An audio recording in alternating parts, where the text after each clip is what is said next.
Diego, we've known each other for quite a number of years now. Since my training at the Shiatsu College, I very much.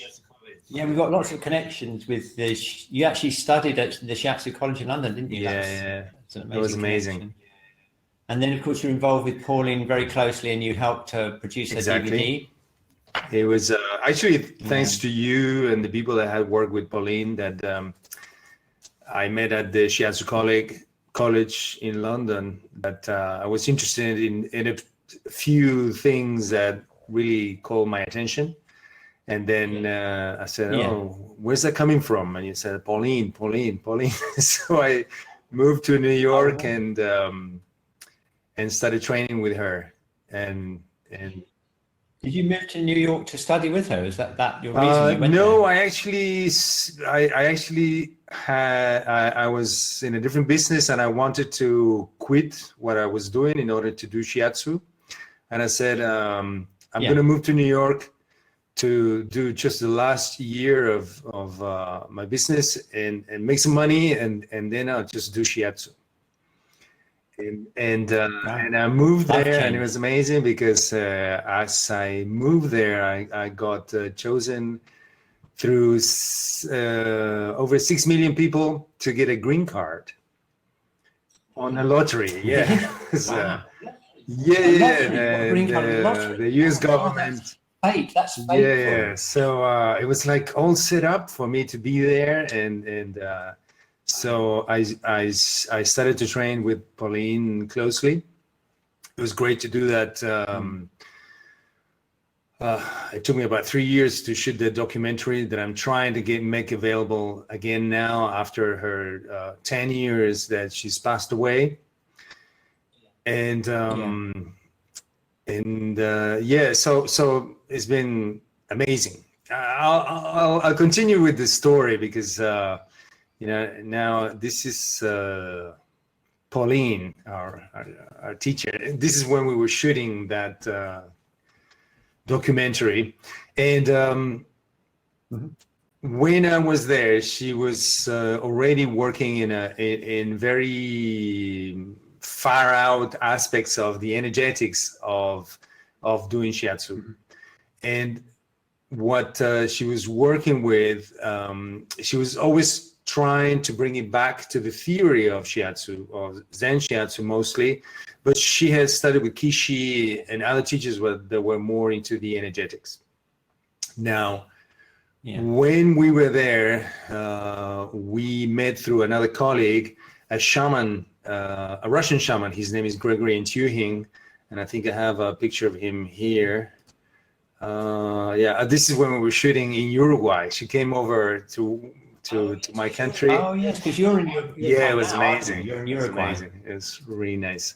And this is Gregory Entuhing. We trained with Pauline and a bunch of other Shiatsu colleagues on how to see energy and how to work with different structures, among which were the chakras. Okay, Pauline had gotten to a point where the things that she was observing in her practice were such that could not really be contained into the Shiatsu theory of the meridians.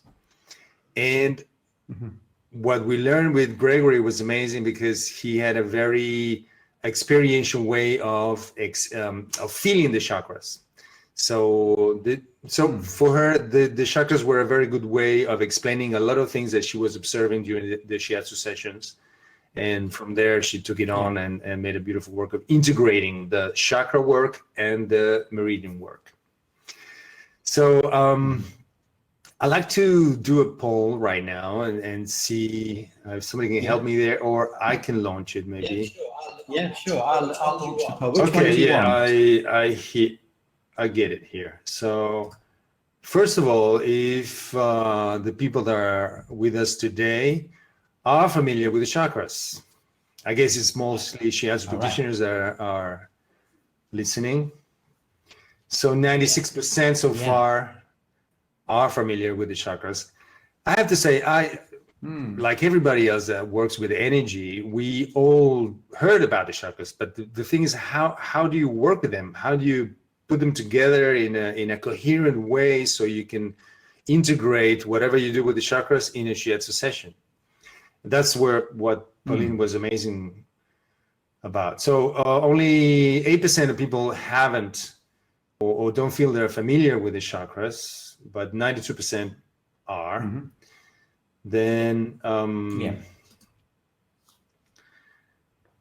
the next question is, do you use the chakras in your shiatsu sessions? Mm-hmm.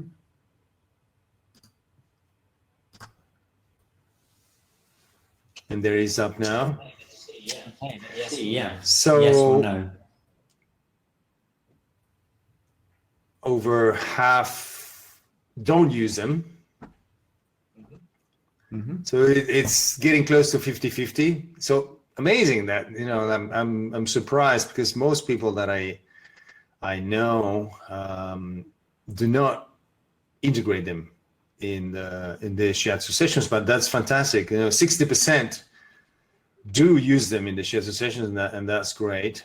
I guess there are a lot of people that I know in the audience because I've been pushing this in the shiatsu world for quite a while. And the last question is in the poll: do you already have a theory that integrates the shiatsu and the chakra theory? Because we use many things, but you know, it's sort of like we do the shiatsu session, we cut off, we do something else, then we come back to shiatsu and so on. And this is what I suspected, you know, like about 70% do not have a theory to put them together. And that's, okay, well, thank you very much. Great. So chakras, there are many ways to work with chakras. And again, what I loved about Gregory is that we were able to feel the experience and then make the theory out of the experience. So we wouldn't be up in the air. And that's what I like to do now. So every subo is a chakra. You know, every acupuncture point, every subo, every acupressure point is a vortex. You know, chakras are vortexes. It's like a little gateway. It's an opening where energy comes in and out of the body, because chakras receive, store, and distribute energy from the environment and inside, and from the inside out. Now, kidney 1 is a point that most of us are familiar with, and I like to do a little experience of how we get a contact with the subo as a chakra. Okay, so if you bring your attention to the contact of your feet with the ground,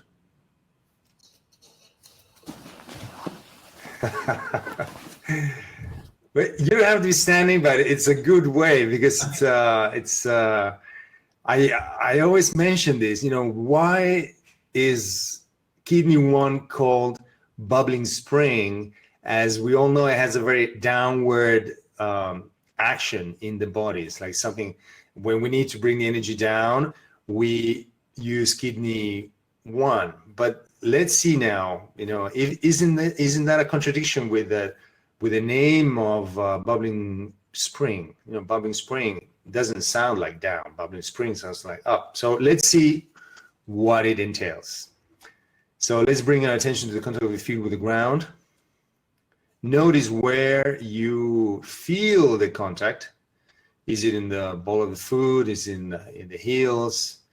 Do you feel the inside of the foot or the outside edge?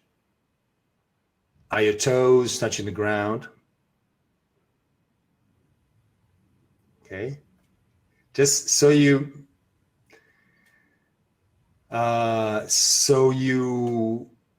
have an idea of what is the state of the contact with the ground now. Could be that you feel it more on the left foot or the right foot.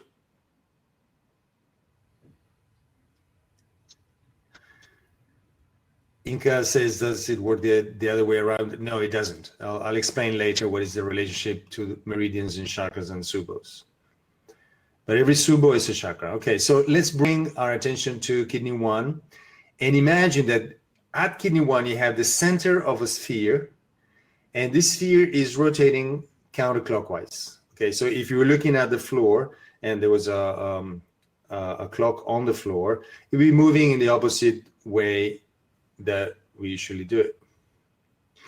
The center of the sphere is at kidney 1, so there's some sphere down and another part of the sphere is up, and front and back and sides.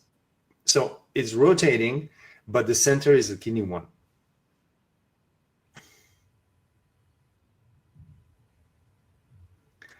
Now make it spin faster.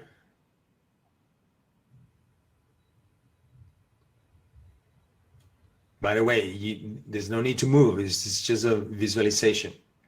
I couldn't help myself. No, it's fine. It's fine. But your feet are stable, but the visualization may ask you to do some movement, but it's not that you need to do the movement in order to make it work. Okay, so this is a byproduct, what's happening to you. Okay, now make it spin a little bit faster, and then let it go at the speed that it wants to go.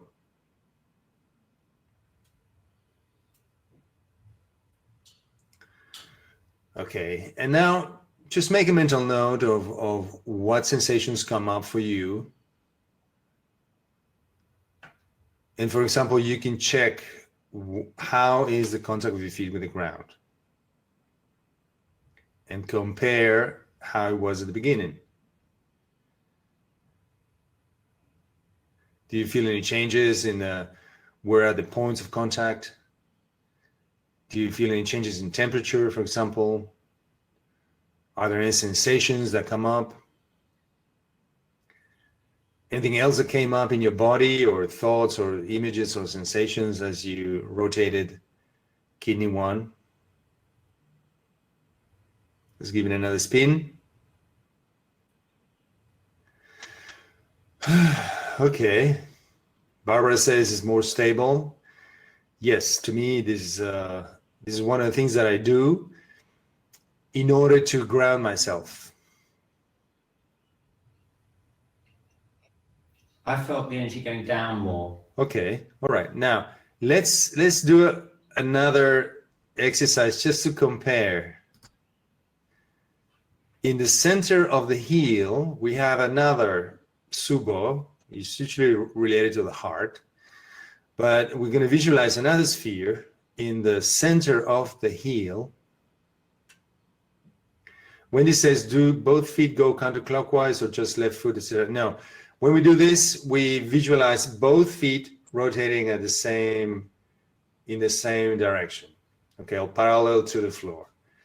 It may happen that you want to visualize counterclockwise, but then it may want to go in a different direction. So this is one of the things that you want to register.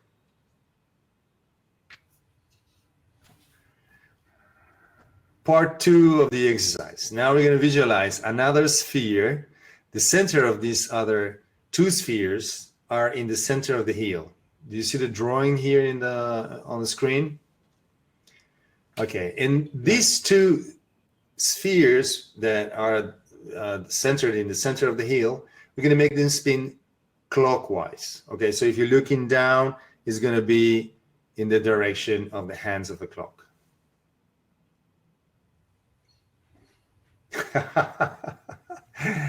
And you may feel, as I just felt now, that the sensation is radically different, or not. I mean, it's we all have our own experience with this stuff. And I feel some coolness coming into my body. It's like while before I had some warmth coming into my feet and in my legs. Now my legs seems like they're shrinking a little bit. They're becoming cooler. I am aware of different things, different sensations. It makes me perceive differently just because I'm focusing on those spheres at the center of the heel.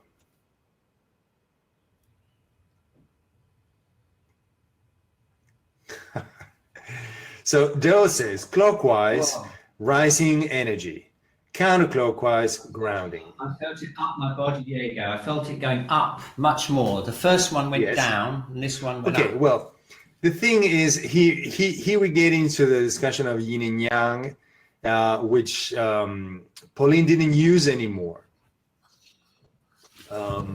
In the sense that the Kyo and Jitsu, in this dual mode of looking at energetic phenomena, she was looking more at the integration of the extremes into unification.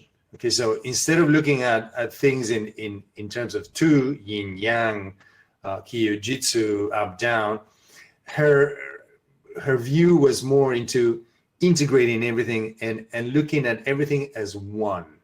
Okay, so the way I look at the hara now, I don't look for a Kyo meridian and then a Jitsu or the other way around, but I'm looking just for one meridian, and that I'm going to work the whole session with that one meridian. So I am already focusing on the unification aspects of energy and not on the dual yin yang aspects. That is very useful too, but it's a different, it gets you to a different result. I'm just gonna read a couple of feedbacks. Barbara felt most stable. Catherine, both points seem to unite. Donna, more balanced left and right connection. Wendy liked it. Jane, felt vortex rising up through legs and as though being picked up from under my armpits. I guess that was with the first one.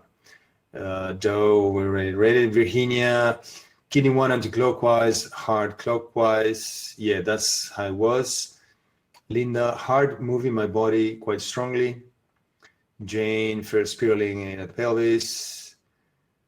Okay, Virginia says, feels like a corkscrew bringing energy up. Okay, typically the kidney 1 point, what it does is the point of entry of the energy of the earth into the body. Now, it's called bubbling spring because this is sort of like the direction of the movement, but the sensation that we get is that we can relax and let sort of like drop our hair down. It's like because we feel that support from underneath is that we can drop everything else and we feel the energy coming down because we feel the support from underneath.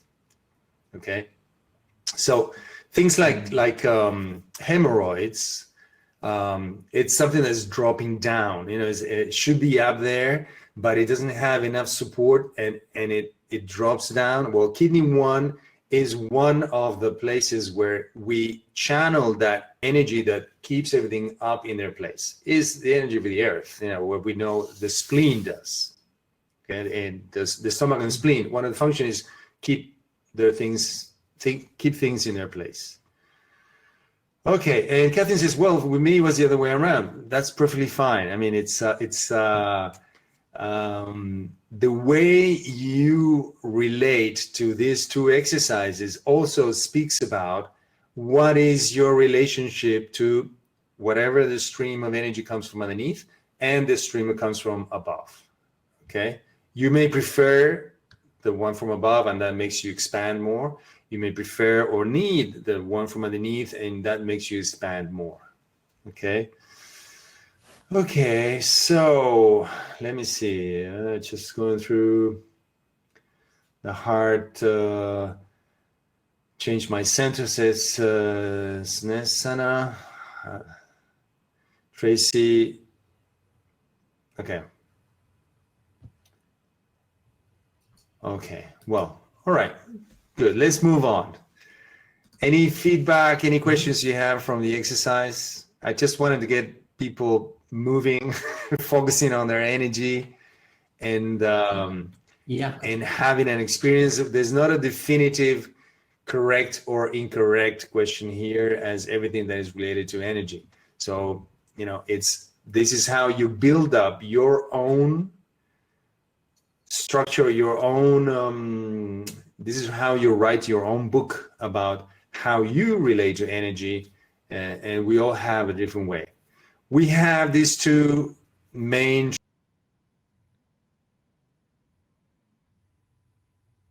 of years, traditional Chinese medicine that most of us know, and Ayurveda,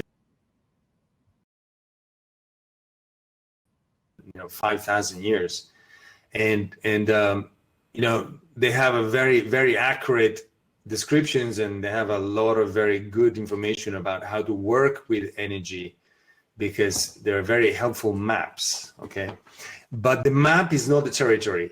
The territory is your experience is what really determines what is or is not working for you. Okay, good. Let's see. Chakras are, as subos are vortexes. Okay, it's like a swirling structure. It's actually two vortexes, one that spins down and the other one that spins up. So it's like one vortex connected into other vortex, and because they have these two opposite directions streaming in at the same time, they hold a particular structure that makes them keep that particular. Actually, nothing in energy is three-dimensional or bound to time and space. But somehow, if we think of the space of the pelvis, we can get in contact with the second chakra that has a certain particular vibration. Let me see.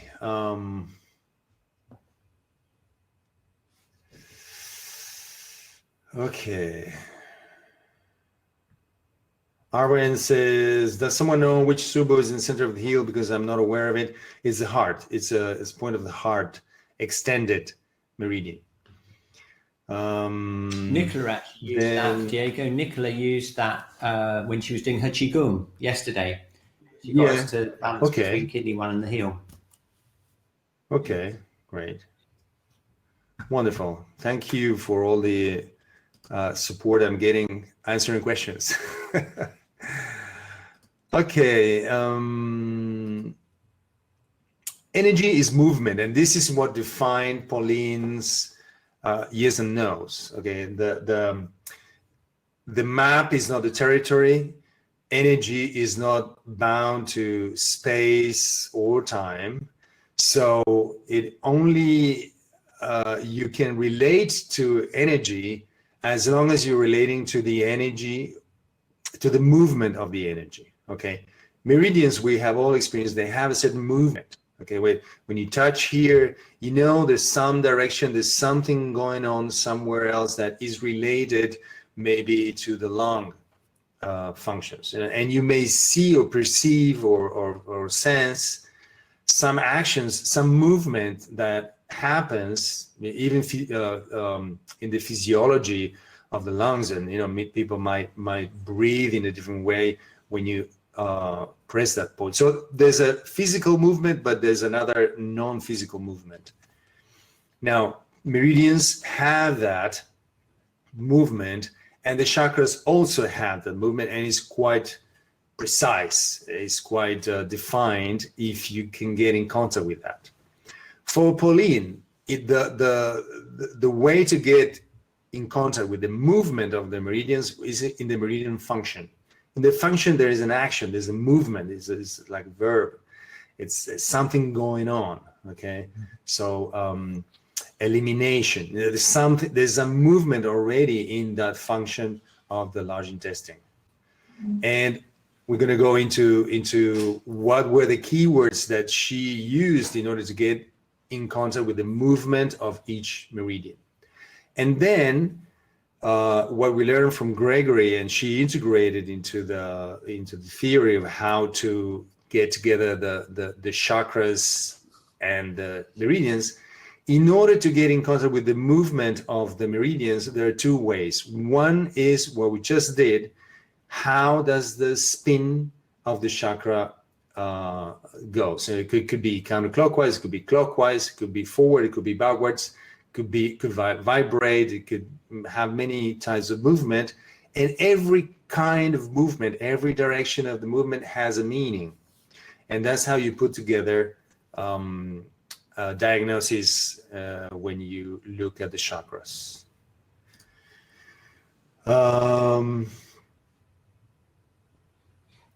Okay, so connection issues.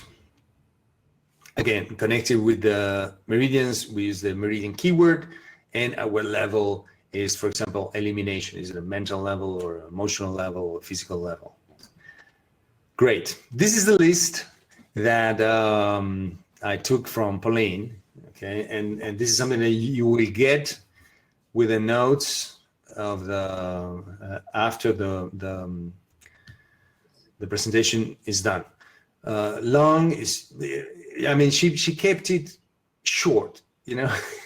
Instead of thinking long, metal, white, you know, all the associations that we get from traditional Chinese medicine, she just kept a couple of functions to keep it simple and keep it in the movement. So for lung is the intake of qi, respiration, and structure. Large intestine, elimination, letting go. I mean, if just say letting go, something happens. So that's how, when I'm working with a client, you know, like I am trying to get in contact. Is this letting go happening? What is this feeling that I get? It's like, well, it's like letting go. So it must be large intestine. For stomach and spleen is nourishment. And for spleen is a little extra function of keeping things in their place. For heart and small intestine, interpreter of experience, you know, what do you make of what experiences you go through? You know, what do they mean to you? Has a lot to do with meaning. Balanced emotional response, and for small intestine is interpreter of experience, also assimilation. And there's another one that I use a lot is choice, which is different than the gallbladder decision making. Choice is more like an internal function, an internal movement.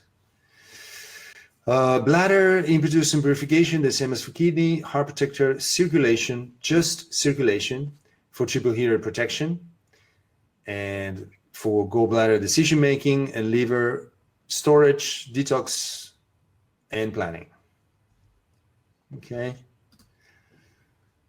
So by keeping it simple, it's easier to move towards unification rather than I'm doing this particular thing for that function, or I'm doing that point for that function, or, you know, I'm doing the jitsu and the ki and so on. So like this, you're moving more towards doing one thing that will take care of everything. The other thing, of course, is that those words work on different vibrational levels, don't they? So like elimination can be on a physical level, emotional, mental, or even a spiritual level.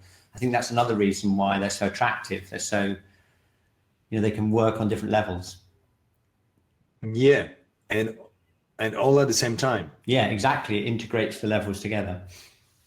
Exactly, and that's another way of unifying, because you're doing something physical that is relating to something spiritual and everything in between. Yeah, and so you're not excluding anything. The idea here is that you will be able to include everything, the Kyo and the Jitsu, into one thing that contains both, and the, you know, the four levels of a physical, emotional, mental, and spiritual. Mm-hmm.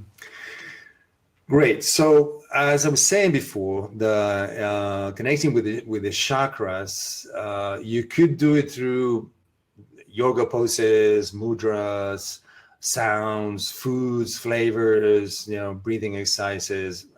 There's a million ways of connecting with different chakras, but I only use two. One is the right of each chakra. Mm-hmm. You know, might be the right to exist, or the right to love, or the right to be loved. We're going to go into that now. And the rotation or the direction of the movement. What's the spin? You know, what's the direction of the spin of each chakra? Okay, that we just did an example on kidney 1. That is actually an accessory chakra to the first chakra or the root chakra, because we root ourselves, we ground ourselves through kidney 1. Mm-hmm. There are 7 chakras. Here they have the color, and they move from the first one all the way up to the 7th chakra. The first one is in the perineum, second in the pelvis, third in the abdominal chakra, which is now is located at the height of the umbilicus, okay, at the navel. The 4th chakra is in the chest, 5th chakra in the throat. The 6th chakra is the third eye, or the here in the forehead, and the 7th chakra is the crown chakra. These chakras are aligned along the Sushumna, which is a line that goes from the perineum to the crown of the head in the center of the body. So it's slightly in front of the spine, but it's not in the front of the body and it's not in the back of the body. It's right in the center. Mm-hmm. And chakras work as a complete system. So if you do just one chakra, you generate some sort of imbalance. Sometimes I will work just on one chakra because that's what it needs to change to get the whole system moving. But you have to be aware that if you work on one chakra, the system needs to be brought into that picture as well. So you may make an intervention in one particular chakra, but then you have to work on with the 7 chakras. Mm-hmm. Helen says, Diego, hasn't the 3rd chakra moved higher? Actually, it's moved. Usually, I said you moved lower, and it used to be at the solar plexus, which is a little bit higher. And since 2012, there have been some energetic changes in the planet. And because the energy, the speed of vibration in the planet has gone up, we as humans need more grounding, and the lowering of the 3rd chakra is one of the ways that we are using in order to ground ourselves more. And the energetic center of the body that used to be at the dantian, now it's in the sacrum, so it's back below and in a bone, which is a lot more dense. But that's another story. We can get into. Okay, great. Now, these are the rights of the 7 chakras, and I would like to do an exercise so you get a sense of what does it mean to get in contact with the right of a particular chakra. So what I like to do now is an exercise to activate the 1st chakra with the just by doing affirmations related to the 1st chakra. Okay, that is to be, to exist, to stay, and to occupy my place in the world according to my own rules. Okay. Mm-hmm. I'll make a quick review of the other chakra, the right of the other chakras. The 2nd chakra is to feel, mm-hmm, or to be felt. A lot of shiatsu people do shiatsu because of the 2nd chakra. We like to feel, but we also like to be felt. And this is something I found teaching, that many of us are in the business, not just because we want to feel, because we want to be felt. Mm-hmm.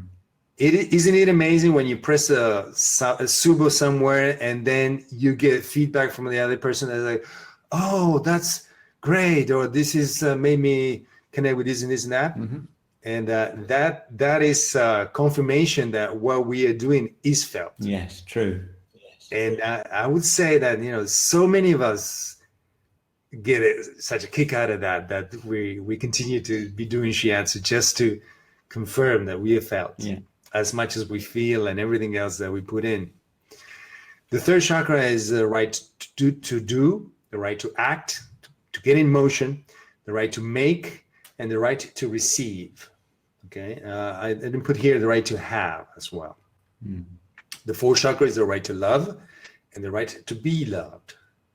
The fifth chakra is the right to speak your truth, to express yourself, to hear, and to be heard.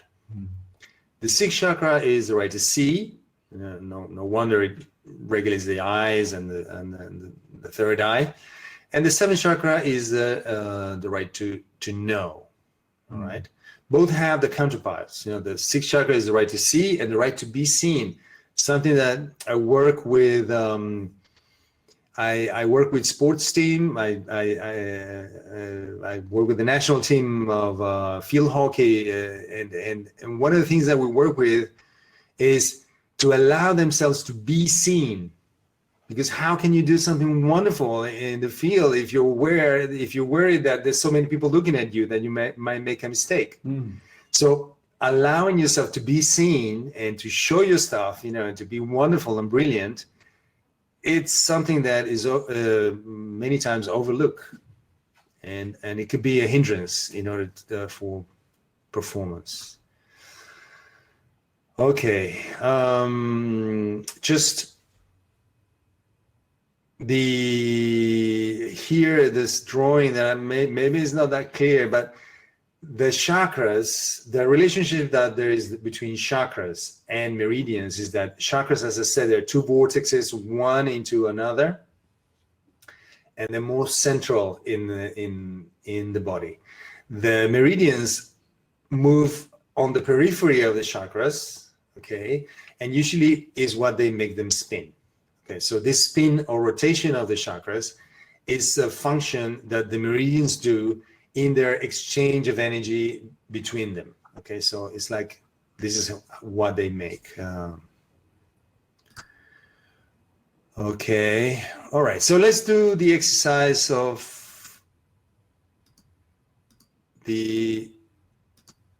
here. The affirmations to activate the first chakra. Again, bring your feet in contact with the ground, so you check how your state of affairs is in relationship to your connection to the floor.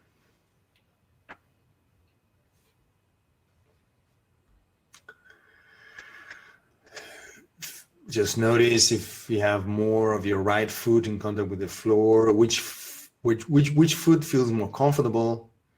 Maybe you have one that's more has more weight on the floor, you feel more connection, maybe not so much with the other foot.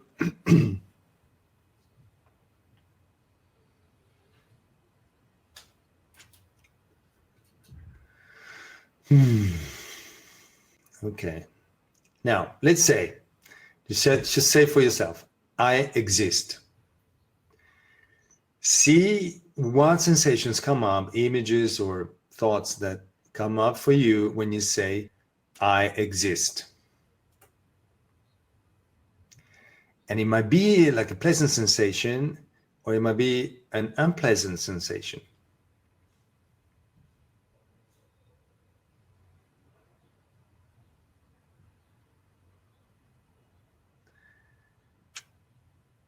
Now we're going to say, just make a mental note of what sensations came up for you when you said, I exist. If nothing happens, it's okay. Nothing happens. Okay. I'm asking and there's no answer. Well, the answer is there's no answer. Nothing happens. Okay. There's no correct or incorrect here. The sensation I had was like my feet go like this into the earth when I say I exist. But you may have a completely different sensation. Then let's go into the next one. I am. I am.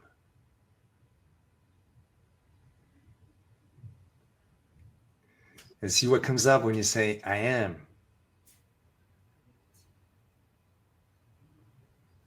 Ah.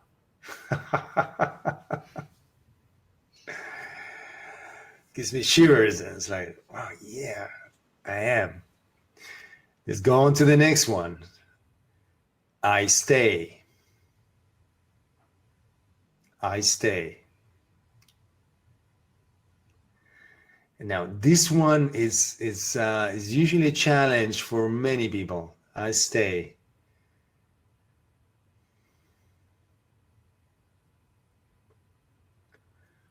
Anne says it's grounding for her. Yeah, this is usually the case for me. And the last one, I occupy my place in the world according to my own rules. I occupy my place in the world according to my own rules. Don't try to make don't try to interpret it mentally. Just say the affirmation and see what comes up for you. I occupy my place in the world according to my own rules.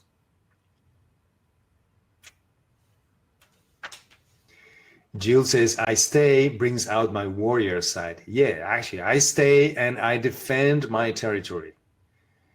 This is something that we don't usually do, and you know, I stay usually brings this thing that, oh, we should be moving and we need to get going. So we don't usually give ourselves the right to stay. And when you do, it's like, well, we invite our clients to stay. You know, we invite our clients to be present in the same moment with us on the mat. Okay, and now we're going to bring in Paul as we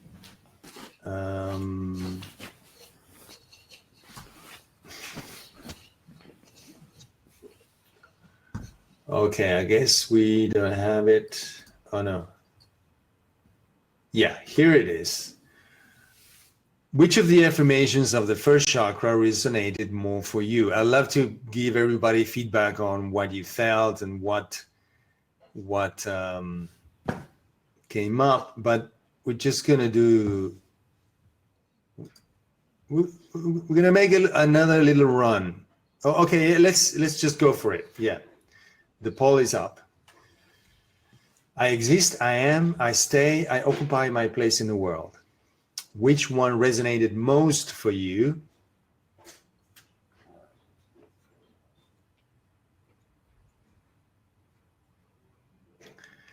I mean, the other question would be which one you disliked the most, which one didn't work. But now really this is liking or disliking. It was more the different. It just had different effects. They all had different effects.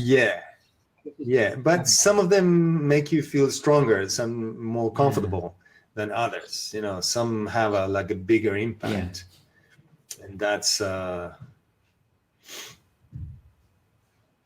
I'm after here. So I am, and if you can't figure it out, that's okay. Yeah, I am seems to be the most popular with 38%. Yeah. We are a particular crowd here anyway. The shiatsu crowd is quite special. Yeah. Okay. We tend to go ahead and fight for what we want and the way we want it, and you know, we're quite independent in many aspects. So I'm not surprised that I am, or I give myself the right to be who I am. Has the highest, you know, nearly 50% of people that have answered feel strong about I am. And at the same time, the least is I stay. Okay. Yeah. I actually found that one of the strongest ones all over. I felt this very solid feeling, like I was made of concrete or something, just like really very defined. With which one? With the stay, I stay. Yeah, I mean, the thing is, I stay is why I observe that is the one that's most needed right now. You know, we are at such a high speed of doing things and moving around and having to think about the future and, you know, be smarter than what we have in the hands and, you know, always be on the go. That staying, when you give you the right to stay, it's like, wow, it's nothing else I need to do, nowhere else I need to go. I don't need anything else. I can just stay and it's perfectly fine. Yeah. Now, as you see on the screen, there's another version of doing the affirmations. For I exist, you can say, if it doesn't work, you know, or let's go for I stay, which was the one that resonated the least with you. You can say, I stay, and if it doesn't happen, if nothing much happens, you can say, I give myself the right to stay. So let's do just that one now. I give myself the right to stay. And if you're sitting cross-legs, that's fine. You know, wherever you are, you just feel, I give myself the right to stay. And Dinah says, yeah, it's very different. You know, like when you give yourself the right to, Yeah, it's like much softer. It's like yeah. Okay, great.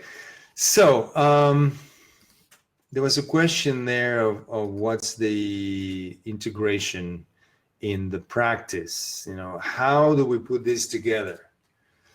There are some clients that work perfectly well with the affirmation, with the regular shiatsu, meridians, and the meridian functions. That's great. Here in this chart, I have distributed which meridians correspond to which chakra. Okay, so for the first chakra, we have the large intestine, just the large intestine, because the large intestine is what connects us to the earth.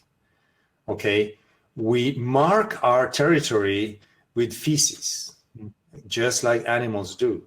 Okay, and you cannot mark your territory if you don't feel safe and secure in your territory. And that's why it's easier to go to the toilet at home, which is our, you know, we usually, that's where we feel our territory is safe, than when you're traveling or somewhere, someone else's home. So I can have a pretty good idea of how somebody feels at work in terms of letting go and how safe they feel in the territory. For example, at work, would you go to the toilet at work, or you would never go to the toilet at work? So that's something that's like how secure you feel of having your territory safe in your job, if it's outside from home. Okay. The second chakra regulates water in the body, is bladder and kidney. The third chakra is all the digestive organs and all the meridians that are associated to the digestive organs, including the triple heater and the heart protector. Okay, and the fourth chakra is associated to the lungs and the heart function. Okay, the lung and heart meridians are regulated by the fourth chakra, and that's it. When we get to the fifth chakra, so you notice I only talk about the chakras 1 to 4. When we get to the fifth chakra, all the meridians merge and they disappear as such. So in the fifth, sixth, and seventh chakras, there's no meridian associated to them. Okay, there are other functions that we can look at, but not necessarily in terms of meridians. And this is how you see, like in terms of energy, the chakras can take you a little bit further out into subtle vibrations or subtle meanings, or symbolically addressing energy in a way that doesn't really relate to the physical body only. That's also the case in the Indian Vedic theory that, you know, once you get above this chakra, it becomes more multidimensional. It becomes less three-dimensional. So that kind of fits with that theory as well, the Indian theory, yeah. Yeah. Meridians are already multidimensional, but they have, 1 foot on the physical body, and that's fantastic. It's very difficult to get physically in contact with the chakra. Mm-hmm. Okay. Now, how do we know what map to use with each client. And there are people that are more literal about what happens to them in life. I have a problem in the knee, and I go to the doctor, and they say it's a ligament and it needs to be operated. It gets operated, and that's it. The issue is resolved. Shiatsu works great for that, and is also, and it works acupuncture, herbs, everything that has a physicality related to it is wonderful. When the person operates predominantly, because we all operate in the, from the physical to non-physical, but when a person predominantly operates in the physical world, in the material world, Shiatsu and everything that we learned until now works perfectly fine. Now, sometimes people are more symbolic about what happens, and then a problem with the right knee might be related to not necessarily a ligament. Okay, it might affect the ligament, but to me, it's heavier, or has a lot more importance. The fact that I cannot do this thing that I wanted to do, that I cannot take this step in life, that I'm worried that if I do that, something's going to happen, and so I'm afraid. So there's a lot of other things that are associated to the symptom that are not necessarily related to the physicality of the joint. Okay, and Pauline used to call these two types of people predominantly material or predominantly archetypal. And then there are people that are comfortable in both, that she called them material archetypal.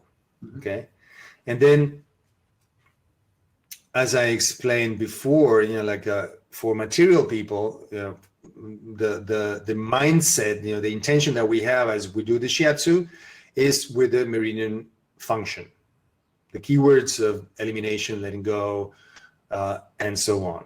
Okay, and when you're doing Shiatsu for a person that is more symbolic, there's everything is bigger than it's than just what's happening in the physical structure.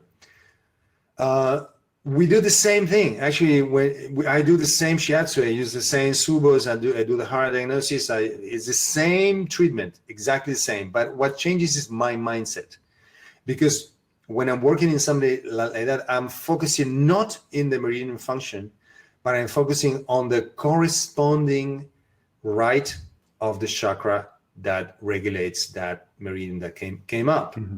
So, for example, if heart protector came up, I would still work the heart protector meridian, the whole body, and do the same Shiatsu with the same touch and pressure and everything.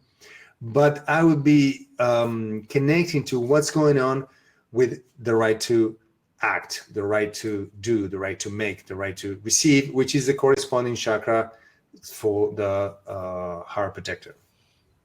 So a very simple question that you could do at the beginning, I say it's a very simple question, but it might sound complicated.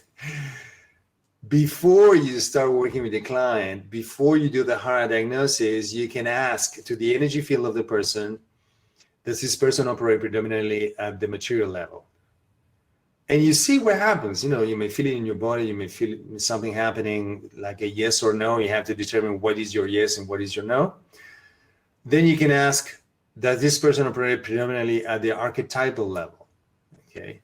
And then, if the first one yes was no and the second was yes, okay, you got it.